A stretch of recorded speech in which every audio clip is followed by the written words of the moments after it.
উসমান গনি রে, আয় আমি নবী তোর দিকে তাকাইয়া রইছি।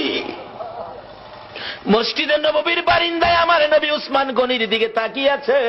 আমি জানি না আজকে বাউনির জমিনে আমার নবী মদিনার থেকে এই মসজিদের বারিন্দার জন্য কার দিকে নবী তাকাইয়া রইছে।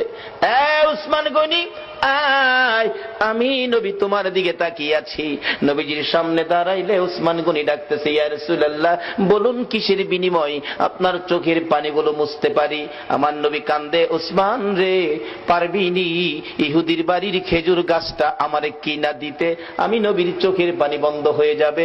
যায়া দেখ আমার আব্দুল্লাহ আনসারীর 2টা বাচ্চারে কি কষ্ট দিয়ে রাখছে।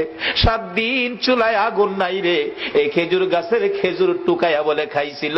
গাছটার মালিক ইহুদি, 2টা বাচ্চারে গাছের সাথে বাইধা রাখছে। একটা দৌড় মারছে উসমান গনি রাদিয়াল্লাহু তাআলা। কারা গো এই মসজিদের পক্ষে আছো? এটাই হবে আমার আল্লাহর পক্ষ, এটাই হবে আমার নবীর পক্ষ। যারা মসজিদের পক্ষ থাকবে আমার নবী তাদের পক্ষে থাকবে, যারা মসজিদের বারিন্দার পক্ষে গো আমার নবী তাদেরকে না লইয়া ফুলসিরাতের ফুল নবী পার হবে না।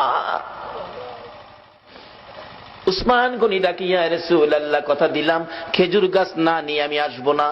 ডাকতেছে ইহুদি বাড়ি